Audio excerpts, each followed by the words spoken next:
Nouvelle destination au programme sur l'antenne de Sport Plus du triathlon longue distance, l'Elbaman, l'île d'Elbe, au large de la Toscane. Cyril Neveu, bonjour. Bonjour. Destination différente après avoir vécu il y a une semaine Hawaï et le championnat du monde officiel de la distance. Retour sur une actualité un petit peu différente, une course un peu plus discrète qui existe depuis maintenant 5 ans, l'Elbaman, qui a le mérite au moins d'attirer un tout petit peu l'attention de ceux qui ne sont pas tout à fait du même niveau que les précédents que nous avons cités. Ouais, c'est vrai que ça va être compliqué de comparer Hawaï à l'Elbaman. C'est une course une belle petite course de fin de saison sur une île assez sympa. Plus de 300 participants pour cette course-là, avec deux distances qui sont proposées, la distance Ironman, donc c'est sûr qu'en fin de saison c'est pas évident de s'aligner sur des distances aussi longues, mais les organisateurs ont l'intelligence de proposer aussi un Alpha Ironman. Marco Scotti, c'est le nom de l'organisateur qui depuis maintenant 5 ans s'évertue à transformer l'essai de la première année, à attirer de plus en plus de monde dans un décor assez paradisiaque, l'île d'Elbe, connue bien sûr d'un point de vue historique parce que Napoléon y a passé quelques jours, c'était au 19e siècle, là nous sommes bien des années après, et à l'occasion de ces derniers jours du mois de septembre, et bien effectivement sur la distance Ironman, Marco Scotti avait réuni 300 partants, et sur la distance Half Ironman autant. Un joli succès avec quelques noms. On a effectivement Marcus Ornelas notamment qui est présent et une Française, Virginie Pila-Lemay sur distance Alpha Ironman. On va faire connaissance au fur et à mesure avec tous les autres qui sont pour la plupart des Italiens parce que ça compte pour le titre de champion d'Italie longue distance. Ouais, c'est une course nationale donc importante pour les Italiens qui se sont alignés à ce départ. C'est vrai que l'Italie n'a pas énormément de courses longue distance, donc c'est vrai que beaucoup d'Italiens sont venus ici pour s'affronter, pour aller chercher ce titre national. Quelques noms pour vous situer dans le temps, ceux qui ont participé à l'épreuve. Jonas Colting s'était imposé ici en 2005, Joseph Major en 2006, un Italien Alessandro en 2007 et Federico Girazzoli en 2008. Chez ces dames, Natasha Barkoun, la Bélorusse, s'est imposée à 2 reprises et l'année dernière, ou du moins en 2007, Ladislava Sirazovska, l'Ukrainienne, s'était imposée. Pas forcément des noms très connus, mais des noms qui essayent de faire un petit peu leur trou dans l'actualité des courses longue distance. Il y a un parcours A et puis il y a aussi une deuxième division. Ouais, on va dire que cette course fait partie un peu de la deuxième division. Il y a quand même Jonas Colting qui a gagné, on l'a souvent vu sur les championnats du monde, le Suédois.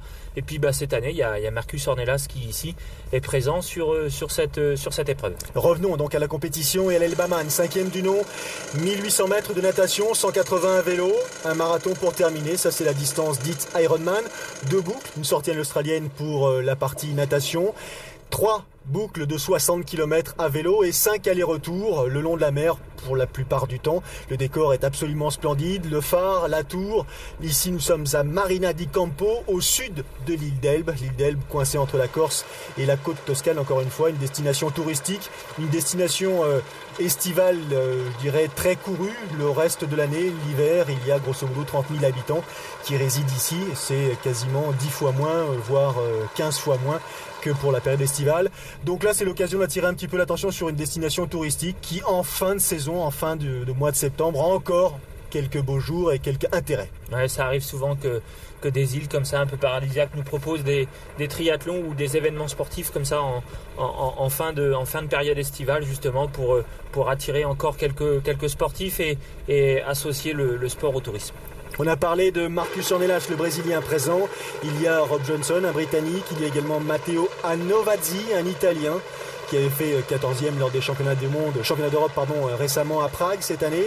Il y a Gianpetri De Faveri, un habitué du circuit Xterra, qui disputera les championnats du monde Xterra là ce week-end, donc le week-end prochain à Maui, à Hawaï. Donc des athlètes qui sont habitués à un certain niveau. Chez ces dames, elles sont moins nombreuses. Elles étaient 19 au départ, et notamment une italienne, Alfonsa Sella Maria, qui est la favorite d'entre toutes, parce que c'est elle qui est présentée comme la plus puissante, la plus véloce sur le parcours cycliste. Un parcours cycliste très vallonné, Cyril. Ouais, sur les îles, c'est souvent que les parcours comme ça sont très vallonnés. 3 boucles, donc c'est intéressant pour les coureurs, c'est un peu moins ennuyant, et puis ça permet de repasser régulièrement auprès du public qui, on le voit ici, présent sur cette plage.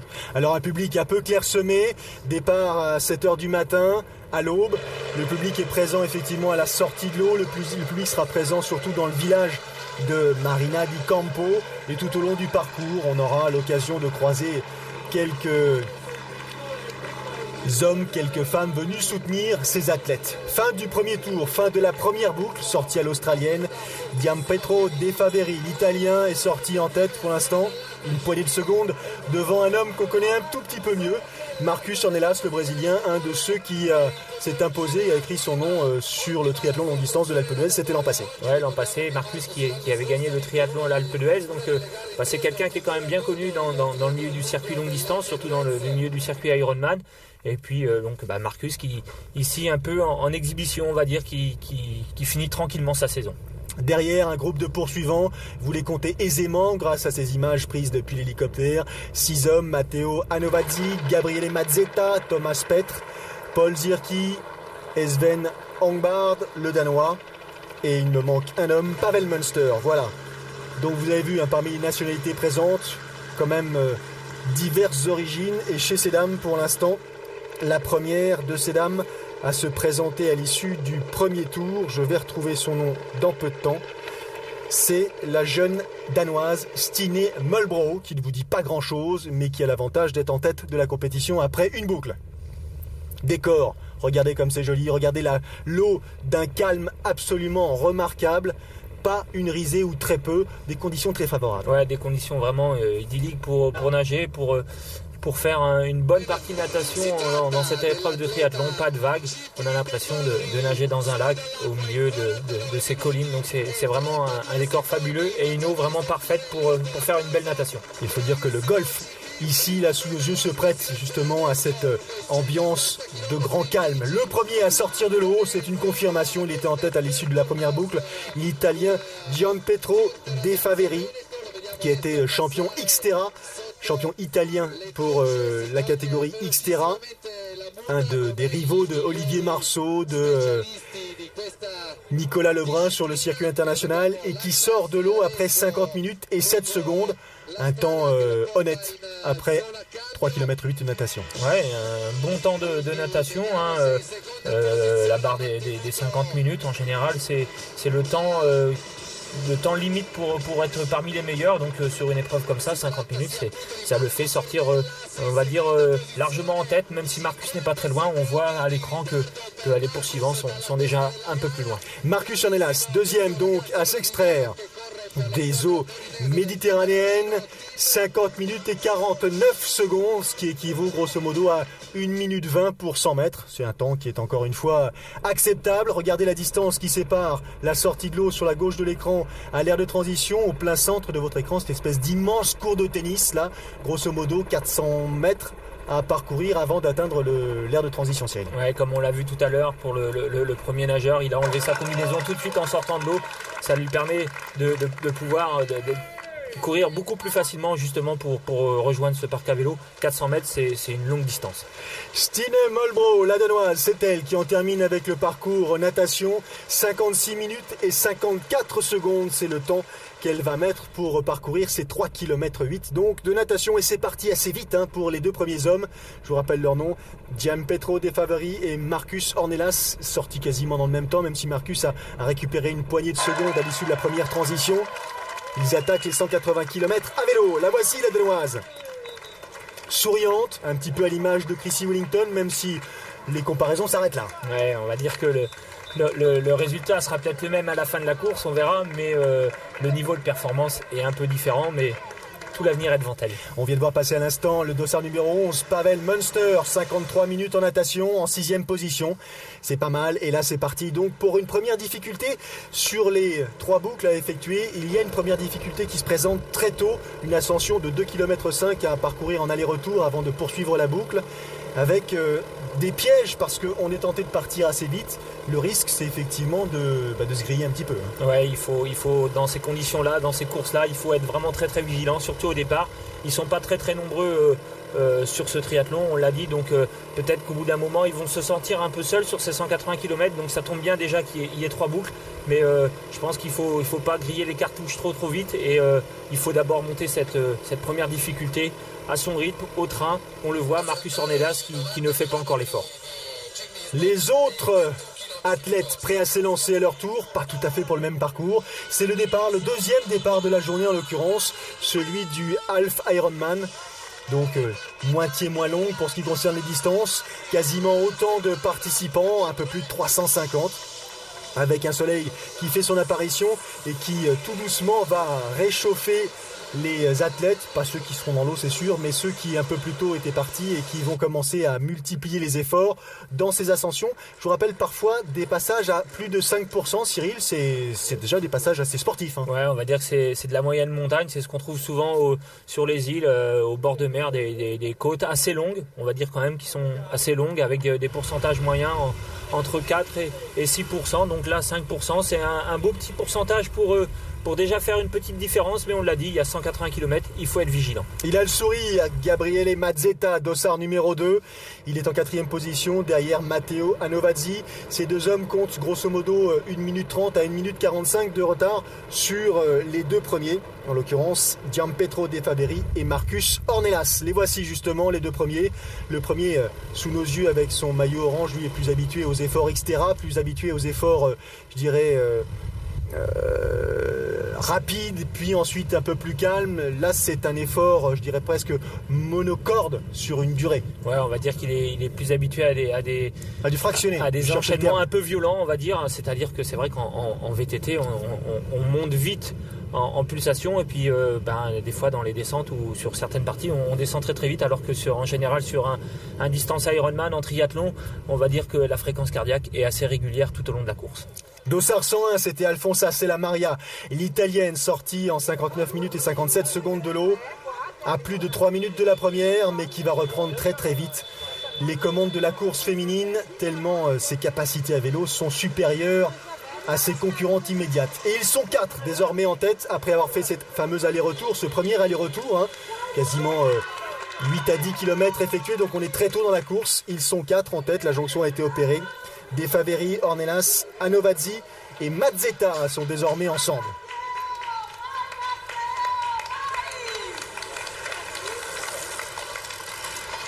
On passe à nouveau dans le village de San Piero.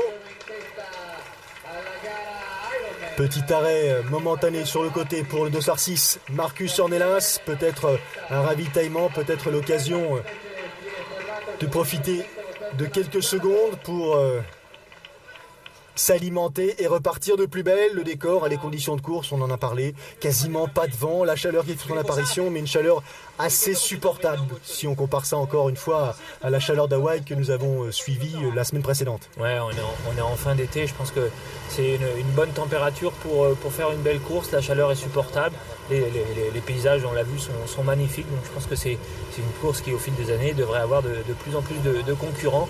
Ceci dit, ça reste une course, et quand on est devant comme ça, il faut quand même se donner les moyens pour aller chercher cette victoire et ce podium. Les ravitaillements importants, nécessaires. Il y a effectivement ceux qui courent le longue distance, la distance Ironman, ceux qui courent le relais, ceux qui courent le half Ironman. Et elle est en tête de l'épreuve, Alfonsa Cellamaria, l'italienne, seule, je dirais presque sans concurrence, 9e des récents championnats d'Europe longue distance à Prague en 2009, donc cette année, 2e de l'Elbaman en 2007. Elle a bien l'intention cette année de monter sur la plus haute marche du podium, et pour l'instant, cette épreuve a l'air de lui sourire, tellement elle semble esselée en tête de la compétition féminine. Le public, je vous en parlais tout à l'heure, présent ici de manière un peu plus nombreuse. Et ça, c'est la fin du parcours cycliste pour ce qui concerne l'Half Ironman. Et le premier à arriver dans cette aire de transition, le dossard 174, l'Italien Paolo Bofirga.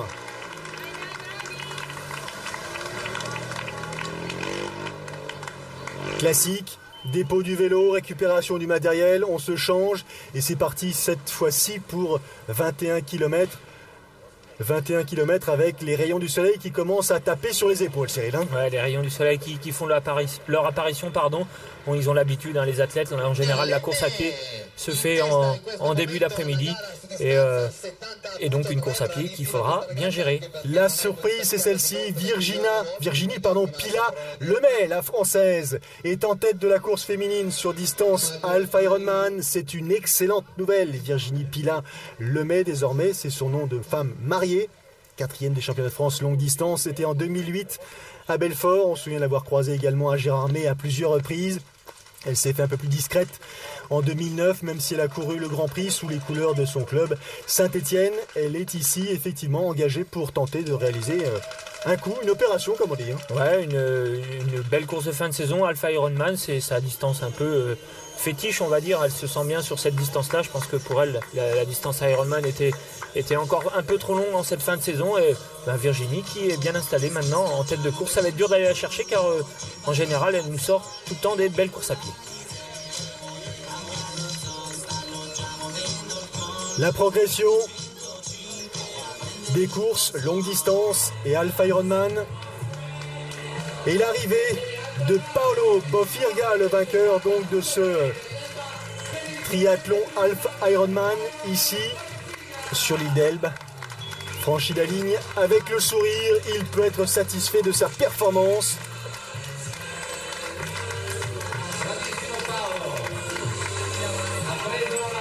La médaille autour du cou, réservée aux finishers. Et retour sur la tête de course, longue distance cette fois-ci, et l'air de transition.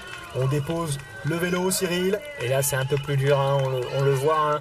Il y a un peu plus de kilomètres dans les jambes, des athlètes qui ont un peu plus de mal. On le voit ici avec Marcus Ornelas, qui n'a pas l'air très très bien. Enfin, c'est une habitude comme ça chez lui de le voir un peu, on va dire, assis à la fin du vélo. Maintenant, il va falloir voir s'il est capable de récupérer assez vite de ses efforts pour enchaîner sur un marathon et faire un temps assez canon. Ça va être un départ assez rapide puisque maintenant, on l'a vu, ils sont 4 en tête de cet Ironman. Avec un petit changement malgré tout parce que Gianpietro De Faveri a quitté la tête de course. Désormais, c'est Matteo Anovazzi, Marcus Ornelas, Gabriele Mazzetta et Esben Hofgaard, le Danois, qui constituent donc ce quatuor de tête. Avec ici, on assiste à une séance d'essayage sous les tentes, à l'ombre. On se prépare justement dans les bonnes conditions pour attaquer le marathon. Et c'est parti pour le dossard numéro 7. Esben Hofgaard, le Danois, 7e des championnats d'Europe longue distance cette année à Prague. Derrière par contre, Marcus Ornelas avec le profil de ses jambes assez arquées dans son style caractéristique. Le dossard numéro 3, Matteo Anovazzi. Et le dernier donc à partir, le dossard numéro 2, Gabriele Mazzetta. Gabriele Mazzetta qui avait pris une 4e place lors du triathlon longue distance de l'Alpe d'Huez. C'était en 2008, Cyril. Oui, Gabriele qui est un habitué des triathlons vallonnés.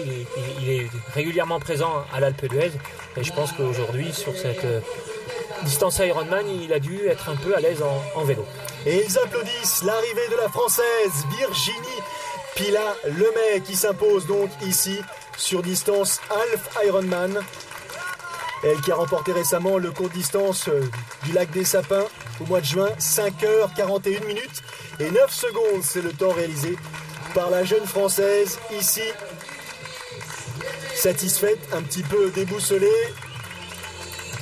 embrassée par son époux Benjamin Lemay. Ça, c'est un peu plus confus, c'est normal, ils n'ont pas tout à fait la même habitude. C'est une équipe relais, ils rentrent avec le vélo carrément dans l'aire de transition, comme à la maison. Ouais, normalement, il y a des règles à respecter. Les règles sont de descendre du vélo avant l'entrée du parc à vélo. Et là, on le voit sur ce passage de témoin. Donc, c'est la puce chronométrique qui sert de témoin pour passer le relais. Donc, le concurrent a pris la puce au cycliste et l'installe à sa cheville. Et il devrait partir dans quelques secondes pour son parcours de course à pied. Et le cycliste qui a un peu mal aux jambes à voir sa démarche. Et là, c'est parti pour un marathon, rien que ça. Il regarde son heure en se disant « Je ne suis pas parti que pour une partie de plaisir, ça va forcément être un tout petit peu difficile. » On retrouve la tête de la course, c'est le dossard numéro 2, Gabriele Mazzetta, qui a pris les rênes, les commandes de l'épreuve. Et Gabriele Mazzetta, je vous le disais, 4e du triathlon longue distance de l'Alpe d'Huez en 2008, 23e lors des championnats du monde longue distance à Lorient en 2007. L'Italien, pour l'instant, en tête de l'épreuve, devant son compatriote Matteo Anovazzi. qu'on avait aperçu à Girardmer en 2008. Il avait pris une 8e place. Et l'arrivée d'Alfonsa Cellamaria, la première de ces dames, dans l'aire de transition. Elle est toute seule, elle ne prend même pas la peine de se retourner. Il faut dire qu'à ce moment précis, elle compte, elle va compter parce que la deuxième n'est pas encore arrivée, 36 minutes d'avance sur la deuxième, Elisabetta Stampi. Elle est un petit peu à l'aise. Ouais, ça lui donne une bonne marge de sécurité. Il va falloir maintenant bien le gérer. Pas partir trop vite en course à pied, prendre le temps de bien se changer et de bien installer ses chaussettes, ses chaussures justement pour pas avoir d'ampoule, pour pas avoir de problème et puis gérer cette avance qui est quand même confortable. On retrouve le leader, Dossard numéro 2, Gabriele Mazzetta, qui attaque donc le deuxième tour. On longe la mer. Il faut dire que là, c'est pas difficile de longer la mer quand on est sur l'île d'Elbe. Elle est tout autour, 150 km de côte, je crois. L'île fait grosso modo 20 km ou 29 km de large sur 20 km de haut. Donc, de quoi se faire plaisir. Mais attention, ça revient derrière. Ça revient petite foulée, peut-être un peu plus fluide, plus souple. En l'occurrence, Matteo Anovazzi se rapproche tout doucement de la tête de course. C'est loin d'être fait pour Gabriele Mazzetta. D'autant plus qu'il y a un titre national à aller chercher, donc c'est toujours intéressant. C'est quand même important pour dans la carrière d'un sportif d'avoir un titre national. Donc les Italiens, on le voit, qui sont à la bagarre sur ce marathon justement pour aller chercher ce titre de champion d'Italie longue distance en triathlon. Matteo Anovazzi qui se rapproche, qui ne cesse de se rapprocher à tel point qu'il va prendre la tête de l'épreuve. Matteo Anovazzi à l'occasion du 3e tour, il va revenir sur Gabriele Mazzetta, son compatriote, des hommes qui se connaissent bien, qui tout au long de la saison ont l'habitude de se côtoyer sur différentes épreuves. Il faut dire, quand on est un adepte du triathlon longue distance en Italie, on a intérêt un petit peu à s'expatrier. C'est pour ça qu'on les croise chez vous à l'Alpe d'Huez, c'est pour ça qu'on les croise à Girardmer, c'est pour ça qu'on les croise aussi dans d'autres épreuves en Espagne ou ailleurs. Ouais, c'est vrai que les Italiens viennent beaucoup en France pour courir, notamment sur les longues distances. Ils n'ont pas beaucoup de longues distances chez eux dans leur pays, donc ils s'expatrient en France, en Espagne, en Allemagne aussi, et c'est des athlètes qu'on a l'habitude de voir sur nos courses. Des nouvelles du triathlon longue distance de l'Alpe d'Huez version 2010, Cyril, déjà ou pas? Oui, ça démarre bien puisqu'on a ouvert les inscriptions au 1er octobre, déjà un peu plus de 150 athlètes inscrits, avec beaucoup de Britanniques. Visiblement la course plaît beaucoup aux Anglais puisque déjà plus de 100 Anglais se sont inscrits sur le triathlon longue distance et courte distance de l'Alpe d'Huez. Ils étaient à peu près 200 l'an passé, donc c'est de bon augure. Et puis en général, les athlètes sont plutôt satisfaits, sont plutôt contents de ce qui s'est passé cette année. Donc on espère arriver à 2000-2200 athlètes pour l'année prochaine. Quelle date? 27 pour les enfants, 28 pour le longue distance et 29 juillet pour le courte distance. Donc 3 épreuves fin juillet à des dates habituelles. Vous savez tout pour ce qui concerne l'Alpe d'Huez, vous savez tout pour ce qui concerne cette Elbaman, 5e du nom, puisque c'est le dossard numéro 3, Matteo Anovazzi, qui franchit la ligne d'arrivée après 9h46 minutes et 46 secondes d'effort. Un marathon couru en 3h13, Cyril. C'est pas un temps exceptionnel. Non, mais c'est correct. Sur une course comme ça de fin de saison, il faut dire que le parcours n'était pas si évident que ça. On l'a vu, c'était un parcours assez vallonné. Pas beaucoup d'athlètes, donc il faut être vigilant, il ne faut pas partir trop vite. Il ne faut pas se lancer tout de suite dans la bataille. Et puis je pense que cet Italien, Matteo, a très bien géré sa course. Et on le voit ici avec son fan club aller chercher ce titre national de champion d'Italie de triathlon longue distance. Il sait faire les choses, Matteo Anovazzi. Il est venu avec ses amis, sa famille, ses proches, les cousins de la famille. Ils sont tous venus saluer sa performance. Il le mérite. Matteo Anovazzi, vainqueur donc de cette Elbaman, 5e du nom, qui succède à Federico Girazzoli. Je rappelle le temps, 9h46 minutes et 46 secondes, porté en triomphe comme s'il venait de remporter le titre suprême. Ouais, ça lui fait mal quand même. Je pense qu'ils ont un peu oublié qu'il avait fait à peu près 10 heures d'effort. Ça reste quand même un Ironman et on le voit là, qu'il sourit, il est content, mais je pense qu'il grimace beaucoup parce qu'il a vraiment donné le maximum pour aller chercher cette victoire. Alfonsa Cellamaria qui commence à souffrir un petit peu de la chaleur et on veut bien la croire, qui a placé les éponges sous les bretelles de son maillot de manière à s'hydrater la peau. On a vu à plusieurs reprises quels dégâts pouvaient causer ce type de conditions climatiques ici ou ailleurs. Il faut savoir affronter effectivement les difficultés du parcours, mais aussi se battre contre les conditions climatiques parfois excessives. Ouais, la chaleur, donc il faut bien penser à s'hydrater, bien penser à boire, même quand les courses sont on va dire, un peu de moindre importance. C'est important pour pouvoir aller au bout de la course et franchir cette fameuse ligne d'arrivée. Et lui, il est allé au bout de la course avec le succès, puisqu'il prend la deuxième place, l'anglais Rob Johnson, avec un marathon couru en 3 heures 3 minutes. Il franchit la ligne après 9 heures 54 minutes et 18 secondes d'effort. Pas mal pour terminer 3h03. 3h03, c'est un très très bon temps de marathon sur la distance Ironman. C'est dommage que cet athlète n'ait pas pu faire un petit peu mieux en vélo, parce que je pense qu'avec un temps comme ça, il aurait peut-être pu aller chercher la victoire. Il souffre, Gabriele Mazzetta, l'Italien. 3h26 minutes pour réaliser le marathon. Une arrivée après 9h59 minutes et 57 secondes. Il est très très déçu, sa performance, même s'il est troisième. À voir son visage et son attitude, il s'attendait à mieux. Ouais, je pense que Gabriele venait chercher le titre de champion national. Il a raté un peu sa course. Il a surtout raté son marathon. Alfonso Stella Maria, ce n'est pas une surprise, sera la première avec un marathon 3h29, 3h27-29 et un total de 10h42-35. C'est elle donc qui prend la première place et succède à Nathalie Barkoun. Voilà, c'était cette 5e édition de l'Elbaman. Une nouveauté sur l'antenne de Sport Plus. Le prochain rendez-vous, ce sera la semaine prochaine. Nous irons en Espagne voir le challenge Maresme Barcelona sur distance Ironman. Là aussi, une nouveauté. Salut à tous. Merci Cyril et à la semaine prochaine. Salut.